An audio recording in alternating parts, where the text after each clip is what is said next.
সুপ্রিয় বন্ধুগণ, আজকে আমরা হ্যাভিং এর ব্যবহার নিয়ে আলোচনা করব। তা আসুন ভিডিওটি প্রথম থেকে শেষ পর্যন্ত দেখি, পুরো বিষয়টি বুঝি নেই।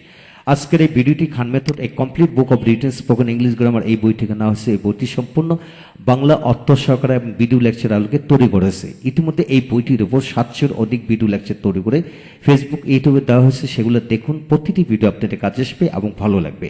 এছাড়া যাদের পুরো বইয়ের ভিডিও লেকচার দরকার তারা পেন ড্রাইভের মাধ্যমে নিতে পারেন স্বল্প মূল্যে। হ্যাঁ বন্ধুগণ, এখন আসুন আমরা শিখব হ্যাভিং এর ব্যবহার। হ্যাঁ, হ্যাভিং এর গঠন প্রণালী আলোকে হ্যাভিং হলো 4টি গঠনের আলোকে ব্যবহার হয়।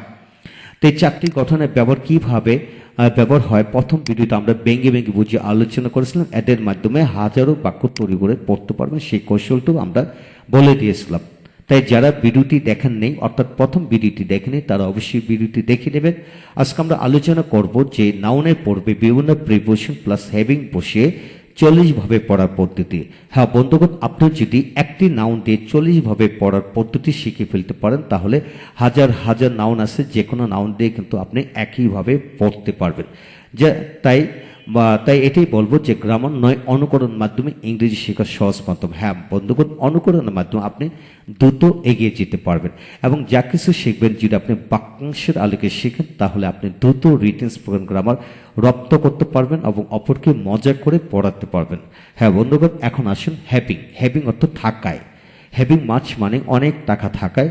আফটার হ্যাভিং মাছ মানে অনেক টাকা থাকার পর। উইদাউট হ্যাভিং মাছ মানে অনেক টাকা ছাড়া। অ্যাকসেপ্ট হ্যাভিং মাছ মানে অনেক টাকা ছাড়া বা ব্যতীত। ফর হ্যাভিং মাছ মানে অনেক টাকা থাকার জন্য। অ্যাবাউট হ্যাভিং মাছ মানে অনেক টাকা থাকার সম্পর্কে বা বিষয় বা ব্যাপারে। হোয়াইল হ্যাভিং মাছ মানে অনেক টাকা থাকার সময়। হোয়াইল হ্যাভিং মাছ মানে অনেক টাকা থাকার সময়। ইন হ্যাভিং মাছ মানে অনেক টাকা থাকার মধ্যে। অফ হ্যাভিং মাছ মানে অনেক টাকা থাকার। বিসাইডস হ্যাভিং মাছ মানে অনেক টাকা থাকা ছাড়াও। এগেনস্ট হ্যাভিং মাছ মানে অনেক টাকা থাকার বিপক্ষে বা বিরুদ্ধে। বিহাইন্ড হ্যাভিং মাছ মানে অনেক টাকা থাকার পিছনে। অন হ্যাভিং মাছ মানে অনেক টাকা থাকার ওপর। বিকজ অফ হ্যাভিং মাছ মানে অনেক টাকা থাকার জন্য বা কারণে। অন অ্যাকাউন্ট অফ হ্যাভিং মাছ মানে অনেক টাকা থাকার জন্যে।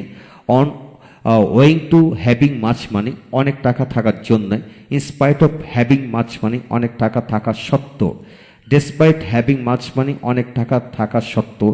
ইনস্টেড অফ হ্যাভিং মাছ মানে অনেক টাকা থাকার পরিবর্তে। ইন লিউ অফ হ্যাভিং মাছ মানে অনেক টাকা থাকার পরিবর্তে। হ্যাঁ বন্ধুগণ, ইনস্টেড অফ আর ইন লিউ অফ একই অর্থ, ইনস্পাইট অফ এবং ডেসপাইট একই অর্থে প্রকাশিত হয়। তারপর আসেন 22 নম্বর, অ্যাকর্ডিং টু হ্যাভিং মাছ মানে অনেক টাকা থাকা অনুযায়ী। আফটার ইউর অর্থাৎ ওই পজিটিভ ফর্ম, প্রনাউনে পজিটিভ ফর্ম বসে পড়া যায়। যেমন আফটার ইউর হ্যাভিং মাছ মানে তোমার অনেক টাকা থাকার পর। বিফোর ইউর হ্যাভিং মাছ মানে তোমার অনেক টাকা থাকার আগে। উইথ ইউর হ্যাভিং মাছ মানে তোমার অনেক টাকা উইথ ইউর হ্যাভিং মাছ মানে তোমার অনেক টাকা থাকায়।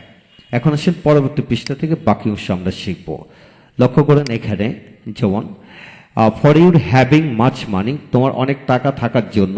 অ্যাবাউট ইউর হ্যাভিং মাছ মানে তোমার অনেক টাকা থাকার ব্যাপারে। হোয়াইল ইউর হ্যাভিং মাছ মানে তোমার অনেক টাকা থাকার সময়।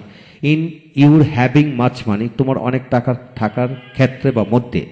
অফ ইউর হ্যাভিং মাছ মানে তোমার অনেক টাকা থাকার অবযুক্ত হলে উচ্চারিত হবে। বিসাইডস ইউর হ্যাভিং মাছ মানে তোমার অনেক টাকা থাকা ছাড়াও। বিহাইন্ড ইউর হ্যাভিং মাছ মানে তোমার অনেক টাকা থাকার পিছনে।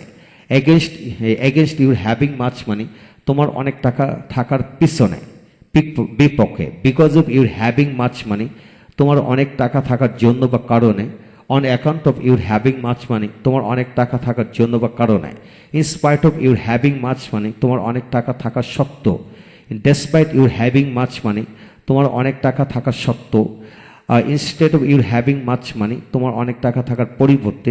In lieu of your having মাছ মানে তোমার অনেক টাকা থাকার পরিবর্তে। অ্যাকর্ডিং টু ইউর হ্যাভিং মাছ মানে তোমার অনেক টাকা থাকা অনুযায়ী।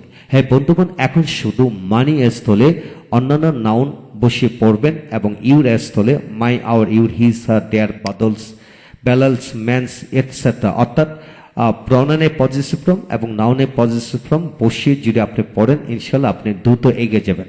আপনার কাজ হলো একটি নাউন দিয়ে যদি অর্থাৎ হ্যাভিং এর সাথে একটি নাউন দিয়ে যদি আপনি পুরো বিষয়টি রপ্ত করতে পারেন, তাহলে কিন্তু আপনি সমস্ত জীবনের জন্য পুরো বিষয়টি শিখে গেলেন। হ্যাঁ বন্ধুগণ, পরবর্তী ভিডিওতে আমরা প্রতিটি বিষয় নিয়ে ভেঙে ভেঙে বুঝে আলোচনা করব। অবশ্যই আমাদের সাথে থাকবেন, ইনশাআল্লাহ পুরো বিষয়টি বুঝিয়ে নিতে পারবেন। ভালো থাকুন। পরবর্তী ভিডিওতে আমরা বাক্য সহকারে অর্থাৎ এদের 40টি গঠন প্রণালী সহকারে কিভাবে প্রয়োগ হয় সে বিষয়গুলো নিয়ে তৃতীয় নম্বর ভিডিওতে আমরা আলোচনা করব। তাই আমাদের সাথে থাকুন, তৃতীয় নম্বর ভিডিও অবশ্যই দেখবেন। আর এছাড়া এই কথাটি বলবো আপনাদেরকে যে যারা শিখবেন সমস্ত জীবনের জন্য শিখুন, পরিপূর্ণভাবে শিখুন, প্রতিটা বিষয়কে হিসাব নিকাশ করে শিখুন, তাহলে সমস্ত জীবনের জন্য পুরো বিষয়গুলি রপ্ত হয়ে যাবে। হ্যাঁ বন্ধুগণ, আসুন সব ভিডিও দেখি। প্রয়োজনে এই বইয়ের পুরো ভিডিও লেকচারগুলি আপনারা স্বল্প মূল্যে প্যান ড্রাইভের মাধ্যমে নিয়ে দেখতেও পারবেন। Thank you very much.